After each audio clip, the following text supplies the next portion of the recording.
नमस्कार साथियों, मैं नेहा शर्मा कुंजल क्लासेज में आपका हार्दिक स्वागत और हार्दिक अभिनंदन करती हूँ। आज हम एक नया टॉपिक शुरू करने जा रहे हैं जो मैं आपको सौरमंडल, पौने, चक्रवात, भूकंप, ज्वालामुखी, ये जो यूनिट थी वो आपकी कंप्लीट हो चुकी है। आज आपकी नई यूनिट शुरू होगी, सिंधु घाटी सभ्यता, क्योंकि जो हार्ड है उनको मैं पहले करवाऊँगी। और देखो, मैं आपको ये बता दूँगी कि आप फर्स्ट ग्रेड, सेकंड ग्रेड और रीड तीनों की करना चाह रही हो तो उनमें सेम टॉपिक कौन कौन से हैं उनको आप अलग से निकाल लेना, है ना। तो वो आपके तीनों में काम आ जाएंगे। लेकिन कुछ टॉपिक ऐसे हैं जो रीड में अलग है, सेकंड ग्रेड में अलग है और आपके फर्स्ट ग्रेड में अलग है। तो मैं सबसे पहले आपकी एग्ज़ाम रीड की होगी, रीड प्री की, तो मैं पहले आपको रीड करवाऊँगी। तो मैं वो टॉपिक पहले करवाऊँगी जो थोड़ी हार्ड है और जो थोड़े आपको समझने में दिक्कत होती है और जहाँ से क्वेश्चन ऐसे कैसे बनते हैं वो यूनिट मैं आपको पहले बताऊंगी। तो एक यूनिट आपकी हो चुकी है कंप्लीट। अब आज दूसरी यूनिट हम शुरू कर रहे हैं, सिंधु घाटी सभ्यता, वैदिक सभ्यता, इनको हम पहले देखेंगे। तो सबसे पहले आपको क्लास को लाइक, शेयर और सब्सक्राइब करना है ताकि सभी तक ये क्लासेज जाए और सभी ज़रूरतमंद विद्यार्थियों की आवश्यकताएँ पूरी हो।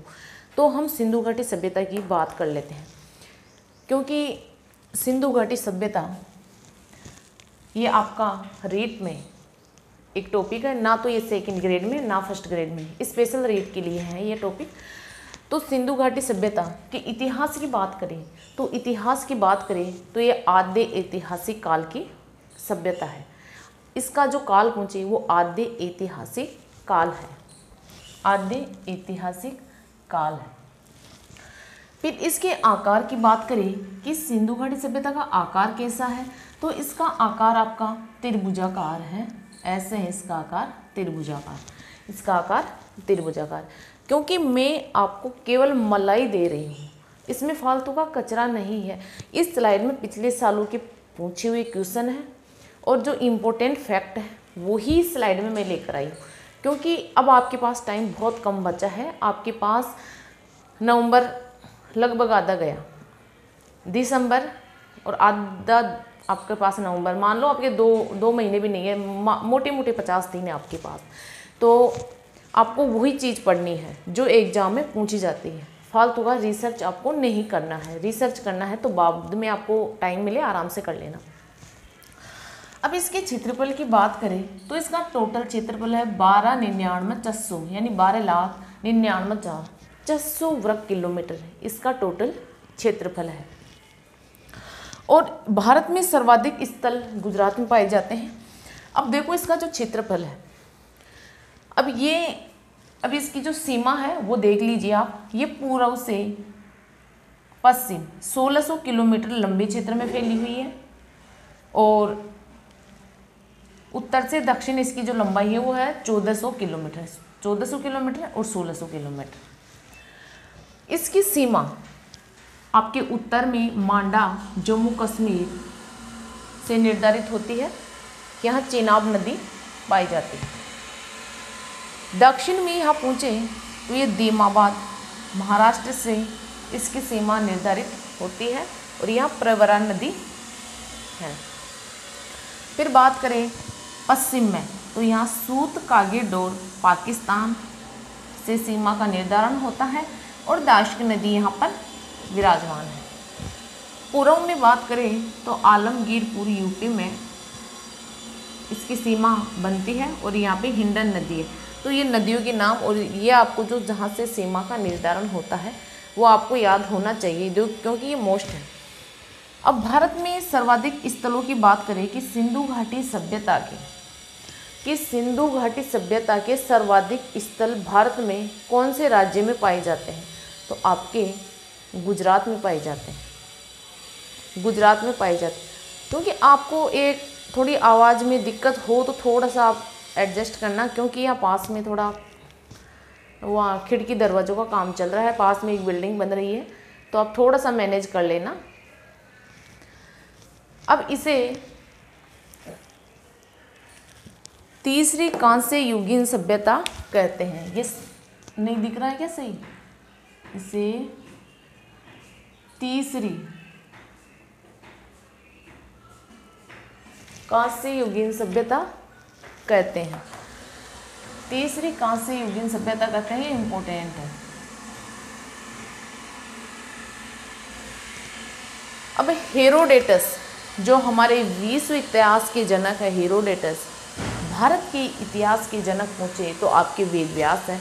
ये तो मैं आपको राजस्थान का जो भौगोलिक परिचय बताई थी उसमें भी मैं ये चीज़ें आपको बता चुकी थी, लेकिन ये दोबारा फिर भारत के इतिहास का जनक आपके वेद व्यास हैं, विश्व इतिहास के जनक आपके हेरोडोटस है, और राजस्थान के जनक मैं आपको ये वैसे तीनों के जनक आपको बता चुकी, वो स्लाइड आप जाके देखना। राजस्थान का भौगोलिक परिचय कुंजल क्लासेज पर आपको प्लेलिस्ट बनी हुई है, उसमें आपको मिल जाएगी। फिर हड़प्पा की टीलों को सबसे पहले खोजने वाले चार्ल्स मैसन थे, कि हड़प्पा के टीलों का सबसे पहले उत्खनन चार्ल्स मैसन ने किया था, और वो किया था 1826 में। भारतीय पुरातत्व विभाग की स्थापना कनिंघम ने की थी। भारतीय पुरातत्व विभाग की स्थापना कनिंघम ने की थी।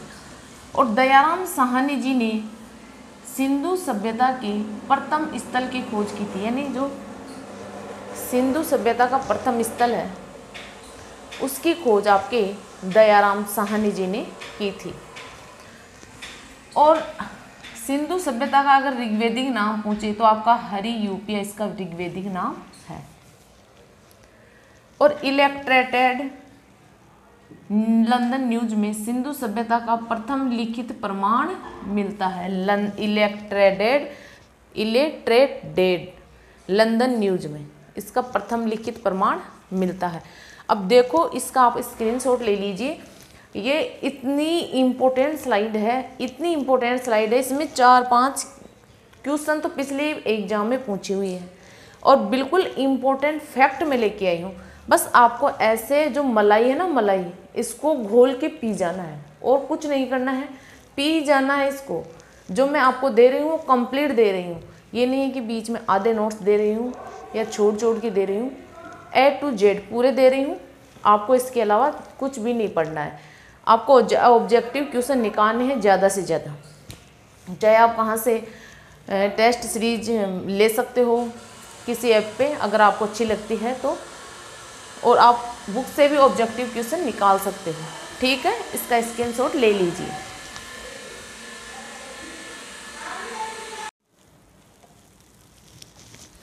अब आपकी देखो लिपि की बात करें तो सिंधु घाटी सभ्यता की जो लिपि है वो ब्रुस्टोफेदन विधि से लिखी जाती है और वो सर्पिलाकार आकार में है।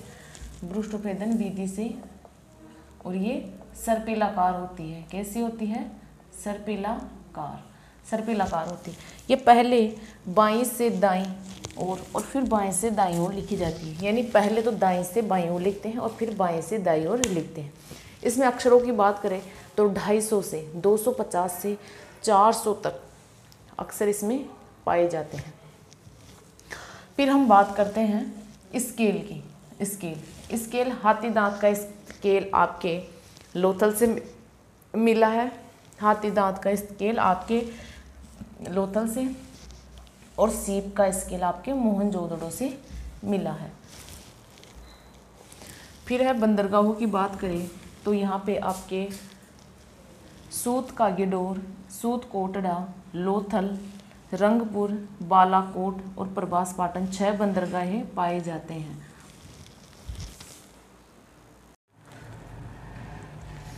यहाँ आपके 6 बंदरगाह पाए जाते हैं। और अब मोहरों की बात करें तो ये वर्गाकार आकार में आपकी मोहरें मिली है और सर्वाधिक मोहरें आपके मोहनजोदड़ो से मिली है, यानी जो मोहरें मिली है वो वर्गाकार आकार में मिली है, आपके ऐसे मिली है, ऐसे आकार में, और सर्वाधिक आपके मोहनजोदड़ो से मिली है, मोहनजोदड़ो से।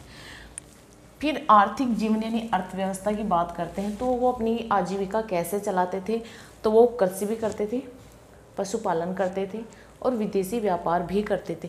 इन सभी कामों से वो अपनी आजीविका चलाते थे।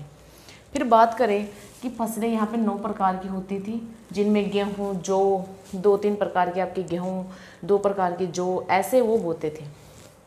फिर पशुपालन की बात करें तो उनके पशुओं में गाय, भैंस नहीं थी, गाय, बैल, बकरी, सूअर आदि का वो पालन करते थे।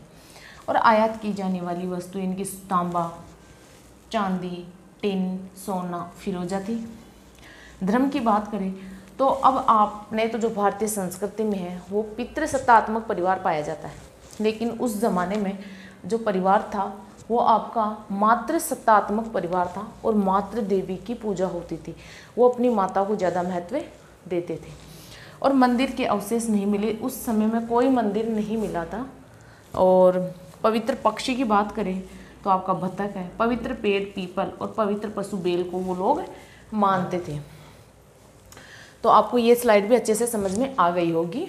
अब इसकी 1 या 2 क्लासें हो रहेगी, तो इसका स्क्रीनशॉट ले लीजिए और इसको अच्छे से पढ़िए। ज़्यादा टाइम अपने को यूट्यूब पर नहीं गंवाना है और सेल्फ स्टडी ज़्यादा से ज़्यादा करनी है ताकि अपनी रेट आसानी से क्लियर हो जाए। तो मिलते हैं अगली क्लास में। जय हिंद, जय भारत।